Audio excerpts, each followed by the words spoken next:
अरे प्रेमलता, मेरा रुमाल कहाँ है? अरे सुनो ना। अरे क्या है यार, मैं अपनी बहन से बात कर रही हूँ, बात तो करने दो जरा। अपनी बहन से चैटिंग बाद में करना, मेरे को लेट हो रहा है, पहले रुमाल दो। अगर इतना ही लेट हो रहा है तो खुद से ले लो ना, ड्रॉर में पड़ा हुआ है। तुम्हें तो कुछ कहना ही बेकार है, बस घुमा लो फिरा लो और काम के टाइम बहनें याद आ जाती है। तो क्या अपनी बहनों से चैट भी ना करूँ? सारा दिन काम ही करती रहूं? अगर काम करने वाली चाहिए थी, नौकरानी लानी थी, मुझे क्यों लेकर आए? अब घर का काम करने से कोई नौकर नहीं बन जाता, और काम तुम्हारे हिस्से आता ही कितना है। झाड़ू वाली आती है, बर्तन वाली आती है, केवल एक खाना ही तो बनाना है तुम्हें। तो आपका कहने का मतलब क्या है? मैं घर का काम नहीं करती। अरे बाबा, मेरे कहने का ये मतलब नहीं है, तुम बात को समझो। आज हमें शादी के बाद से 1 महीना हो गया घूमते हुए, और परसों वापस आए। मम्मी की तबीयत खराब रहती है, तुम अगर थोड़ा हाथ बटा दोगी तो उन्हें अच्छा भी लगेगा और रेस्ट भी मिल जाएगा। अरे मेरे पतिदेव, ठीक है, खाना तो मैं बना लूंगी, पर वादा करो कि शाम को हम लोग पिक्चर देखने चलेंगे। पक्का लेके चलूंगा, बस तुम खाना मम्मी से मत बनवाना, खाना तुम बना लेना, मम्मी को रेस्ट करने दे। फटाफट इडली सांभर बना देती हूँ, छोरा अभी फैक्ट्री जाएगा तो नाश्ता करके चला जाएगा। मम्मी, ओ मम्मी, क्या सारे दिन आप काम करती रहती हो? आप जाके रेस्ट करो, खाना बनाने के लिए प्रेमलता को बुला लेना, और मैं चला फैक्ट्री, ठीक है? अरे बेटा नाश्ता तो करता जा। नाश्ता मैं फैक्ट्री में कर नहीं, लूंगा। बन गया है, करके अरे जा। मैं फैक्ट्री में कर लूंगा, आप उसको बुला लेना। हाँ पापा, पहुंच गया मैं। हाँ पहुंच गया। हाँ थोड़ी देर में आ रहा हूँ मैं, थोड़ी देर में। अरे यार, कितना काम रहता है फैक्ट्री में। प्रेमलता, खाना पुरसो।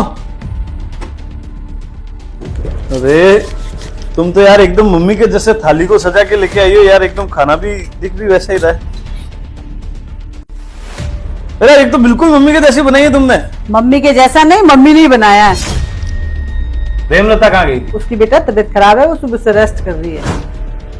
तबीयत खराब होना केवल बहाना है मम्मी। इनको इनके घर वालों से पूरे दिन बात करवा लो, पिक्चर दिखवा लो, घुमा लो फिरा लो, अपनी बहनों से बात करवा लो, अपने दोस्तों से बात करवा लो, तब इनकी तबीयत खराब नहीं होती है। बस एक खाना बनाना होता है ना, तब इनकी तबीयत खराब हो जाती है। नहीं बेटा, उसकी सही में तबीयत खराब होगी, वरना ऐसे नाटक कौन करता है? अरे मम्मी, आजकल की लड़कियों को आप जानती नहीं हो। सुबह तो अच्छी भली अपनी बहनों से चैटिंग कर रही थी, शाम को पिक्चर देखने की बातें कर रही थी, बस खाना बनाने के टाइम इसकी तबीयत खराब हो गई। वो आते ही होंगे, जल्दी से तैयार हो जाती हूँ, मूवी देखने भी जाना है। आज उनसे कह दूंगी कि खाना भी बाहर ही खा ले। अरे आ गए आप, चले मूवी देखने। मूवी तो देख लेते हैं, मगर तुम्हारी तो तबीयत खराब थी। हाँ वो क्या है ना कि दिन में थोड़ी तबीयत खराब थी, बट अब ठीक हूँ मैं। तुम्हारी तबीयत भी एकदम अजीब है, जब काम करना होता है तो खराब हो जाती है, और जब मजे मस्ती करनी होती है तो एकदम ठीक हो जाती है। पूरे दिन बहनों से बात करके यही सब सीख रही हो तुम।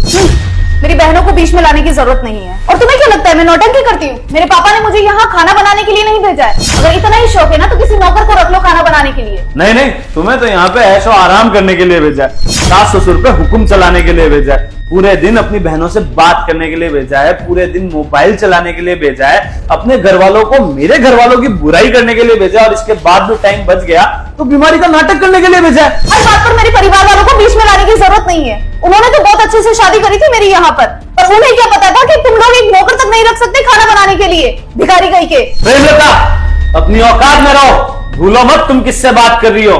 दिख रहे हैं तुम्हारे घर वालों के संस्कार। हाँ मारो मुझे, यही तो बाकी रह गया है। एक टाइम का खाना क्या बनवा दिया तुम्हारी माँ से, इतना बड़ा बवाल कर दिया। सब समझ आ रहा है मुझे, ये सब क्यों कर रहे हो तुम? मतलब क्या समझ आ रहा है तुम्हें? जरा मुझे भी तो मालूम पड़े कि तुम्हारे इस गंदे दिमाग में चल क्या रहा है। गंदगी मेरे दिमाग में नहीं, तुम्हारे दिमाग में है। सब समझ आ रहा है मुझे परेशान कर मेरे पिताजी से दहेज मांगना चाहते हो। दहेज? कितनी घटिया सोच है तुम्हारी।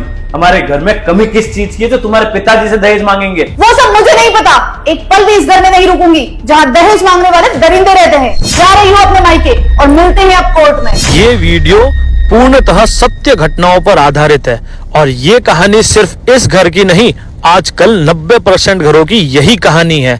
क्योंकि आजकल लड़कियों के माँ बाप लड़कियों को सही संस्कार नहीं, गलत साय देते जा रहे हैं।